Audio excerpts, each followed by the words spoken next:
하나님의 말씀은 에스겔 23장 1절에서 4절입니다. 또 여호와의 말씀이 내게 임하여 이르시되 인자야 두 여인이 있었으니 한 어머니의 딸이라. 그들이 애굽에서 행음하되 어렸을 때 행음하여 그들의 유방이 눌리며 그 처녀의 가슴이 어루만져졌나니 그 이름이 형은 오홀라요 아우는 오홀리바라.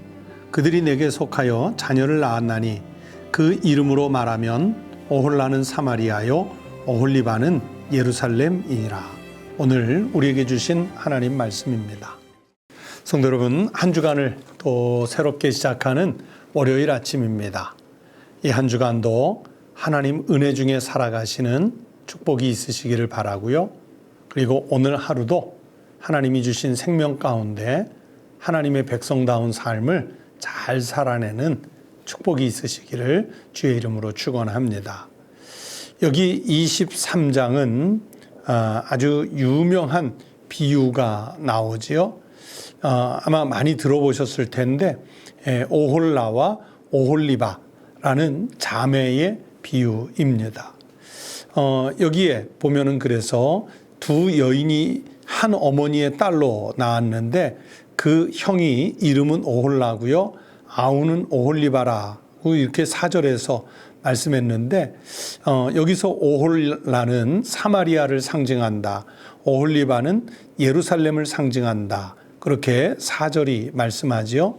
여러분, 이 오홀라 또는 오홀리바 이 자매의 이름은 어원이 같습니다. 그래서 오홀라라는 것은 그런 뜻을 갖고 있어요. 그녀 자신의 성막이라는 뜻을 가지고 있습니다. 스스로 잘 만든 장막이라 그런 뜻이 아니고 여기에서 하나님이 계시지 않는 거짓 장막, 그녀 스스로의 장막, 이것을 바로 오홀라라고 하고 그 같은 어원으로 오홀리바라는 것을 의미하는 거예요. 그래서 하나님이 계시지 않는 장막이니까 그 장막이 어떤 장막이겠어요? 인간적 장막이지요. 하나님 계시지 않는 장막은요, 철저하게 인간적 장막입니다. 거짓 장막이에요. 여러분, 이스라엘 백성들이 하나님이 없는 이 거짓 장막을 쌓았다는 것은 다른 한편으로 얘기하면 우상 숭배자의 길에 들어섰다는 것을 얘기하는 겁니다. 반복해서 말씀드리지만 우상 숭배란 내가 교회를 다니니까 나는 우상 숭배자가 아니고 나는 교회를 다니지 않으니까 우상 숭배자고 그런 차원이 아니라 예배당 안에 들어와 앉아 예배에 참여하고 있으면서도 우상 숭배자가 될 수 있어요. 무슨 얘기냐면 하나님보다 더 우선적인 가치에 놓은 것, 하나님보다 더 우선순위에 두고 살아가는 것이 있으면 그것은 우상 숭배입니다. 그런데 이스라엘 백성들이 하나님으로부터 선택받은 선민, 선택받은 민족이죠. 어딜 가나 제단을 쌓고 하나님께 제사를 드리고 예배를 드리던 민족이지요. 그런데도 저들은 하나님 없는 우상 숭배자의 삶을 산 역사가 깁니다. 그래서 3절 말씀에 보면 그들이 애굽에서 행음하되 그랬죠. 430년 애굽 생활을 하는 동안에 우상 숭배에 이미 물들어 버렸어요. 그리고 출애굽해서 광야에서 살아가는 그 40년 동안은 사실은 430년 동안 절고 또 쩔었던 우상 숭배를 빼는 그 광야 학교였는데 그 40년 동안에도 우상 숭배하는 옛날 애굽에서의 생활의 습관을 다 버리지를 못했습니다. 그러면 출애굽 시대가 끝나고 가나안 땅에 들어갔을 때 거기에서는 정결하게 성결하게 살았느냐? 또 그렇지도 못해요. 사사시대가 약 400년이고 그리고 사사시대 이후에 왕정시대를 거치는데 우리가 열왕기 또는 역대기 성경들을 읽으면서 보시지만 사사시대와 왕정시대를 거치면서 여전히 우상을 못 버리지 않습니까? 도리어 출애굽 시대에서 멀어질수록 더 타락하는 시대가 그들에게 가까이 왔어요. 여러분, 여기에 오늘 오홀라라고 등장하는 사마리아를 보세요. 이 사마리아로 상징되는 북왕국이 왜 멸망했습니까? 그 사마리아가 북왕국이 멸망을 하는 그 과정을 남쪽 유대 사람들은 아주 상세하게 역사 속에서 지켜볼 수 있었거든요. 그 사마리아로 상징되는 북왕국이 왜 멸망했습니까? 북왕국은요, 여로보암 시대 때부터요, 아주 극심한 우상 숭배를 했던 나라가 됐어요. 그 극심한 우상 숭배로 인해서 하나님의 심판을 받아서 결국 당대 최대 강국이었던 아수르 제국에 의해서 멸망을 당합니다.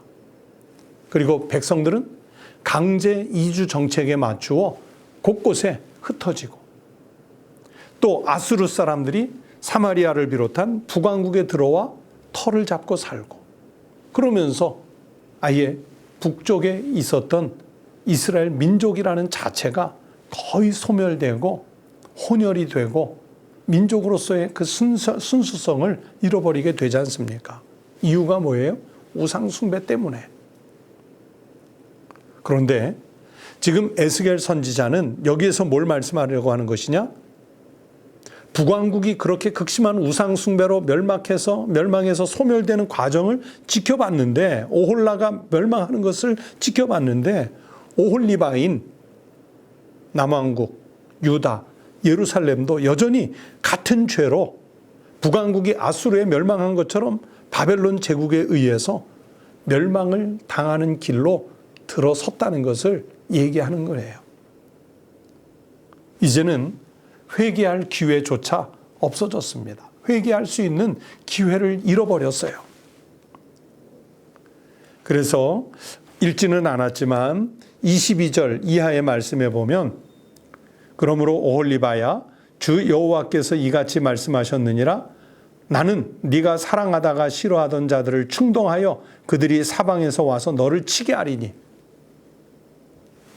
오늘 읽었던 1절부터 4절까지의 말씀대로 오홀리바는 아우 예루살렘이잖아요. 언니였던 오홀라 사마리아가 멸망한 것을 지켜봤던 아우 오홀리바 예루살렘도 그렇게 멸망할 수 있도록 하나님이 심판을 하시겠다는 거예요. 하나님의 재판정에 세우시겠다는 말씀이에요. 그래서 이 23장의 말씀을 보면서 그런 단어가 떠올랐어요. 여러분, 타산지석이라는 말이 있죠. 다른 산에 돌을 보고 오늘 내 마음에 뭔가 교훈을 새겨야 되지 않겠습니까? 다른 사람의 혹은 다른 공동체의 모습을 보면서 거기에 나를 반추해 보아야 되지 않겠습니까? 다른 사람의 삶을 보면서 내 인생에 교훈을 삼아서 반영을 시켜야 되지 않겠습니까? 신앙생활에 이것을 적용해 보자면 복을 못 받는 사람들은요, 다 이유가 있어요. 무슨 이유일까요?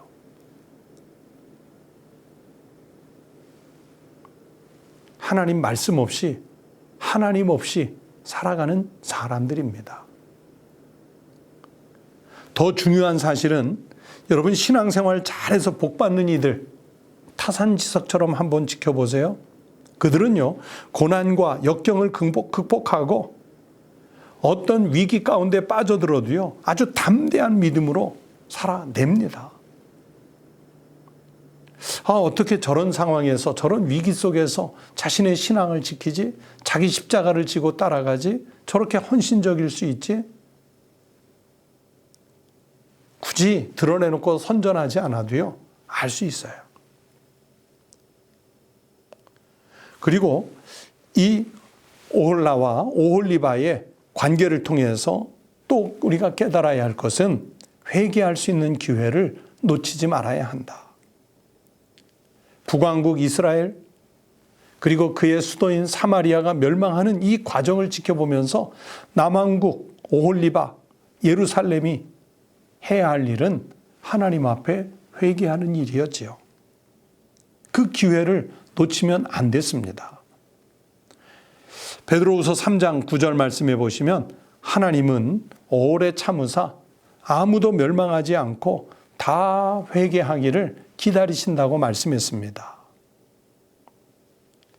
하나님은 우리에게 회개할 기회를 주시고 기다리시는 거예요. 그런데 무작정 기다리시지 않습니다. 하나님의 시간이 있습니다.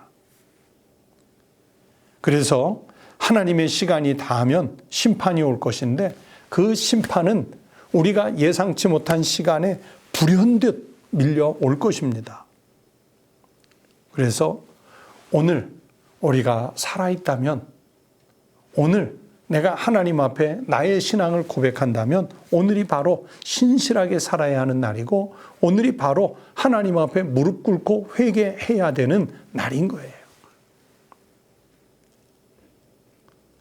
하나님의 심판이 불일 듯 와서 쓸어가면 내가 바로 오홀라가 되고 내가 바로 오홀리바가 돼요. 우리 공동체, 우리 시대가 어느 순식간에 오홀라가 되고 오홀리바가 될 수 있습니다. 이것은 피해야 되지 않겠어요? 성도 여러분, 하나님의 때가 가까이 왔습니다. 마지막 때가 가까이 왔습니다.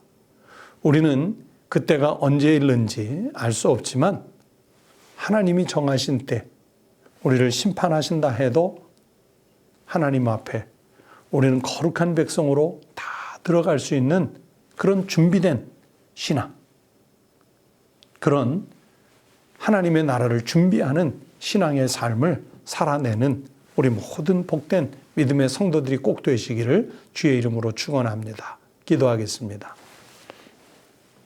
하나님 아버지 감사합니다. 오늘도 새날 새 생명을 주시니 감사하고 이 한 주간 하나님 은혜 속에 살아갈 수 있도록 새벽을 깨워주시는 은혜 감사드립니다.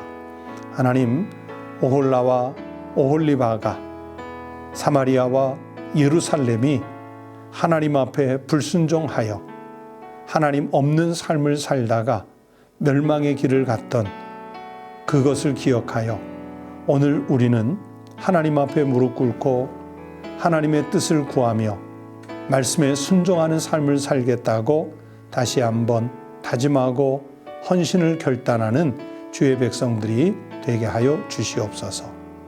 혹여라도 나의 삶 속에서 하나님보다 더 중요한 것, 하나님보다 더 우선순위에 놓여 있는 그것, 우상 숭배가 있으면 주님 버릴 수 있는 용기를 주시고, 주님이 말씀하시듯이 우리 주님을 따르려면 자기 십자가를 지고 따르라 하신 말씀대로 주님 영광을 위해 이 땅에 하나님 아버지의 나라가 오게 하는 일을 위해 헌신하고 희생하고 순종하는 자기 십자가를 지고 따르는 믿음의 백성들이 되게 하여 주시옵소서. 하나님, 새해를 주신 은혜 감사합니다. 한 해가 건강하게 하나님 지켜주시고 안전하게 하나님 지켜주시고 새해에 품은 소망들이 하나님 보시기에 합당하여 그 소망이 성취돼 가는 은총이 있게 하여 주시옵소서.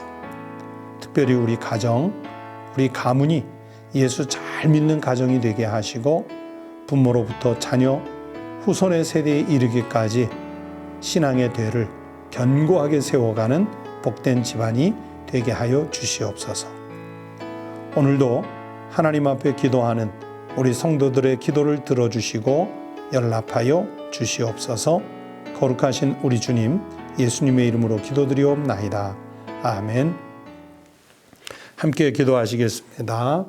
오늘 들으신 에스겔 23장의 말씀을 생각하시면서 나의 죄뿐만이 아니라 내가 속한 모든 공동체, 교회, 가정 또는 직장 아니면 우리 시대, 우리 나라, 우리 사회에 이 죄를 하나님 앞에 회개하고 우리가 하나님 앞에 부끄러움 없이 설 수 있게 해달라고 회개의 기도를 드리십시다. 두 번째는 우리의 신실한 신앙을 통해서 그 속에 하나님이 채우시는 복을 충만하게 누리는 은혜를 입도록 기도하십시다. 끝으로 세 번째는 우리 성도들의 가정이 평안하고 건강하고 온 가족들이 주님의 인도하심을 받아서 살아가는 가족이요 가정들이 될 수 있도록 기도하십시다. 이 시간 다 함께 기도드리겠습니다.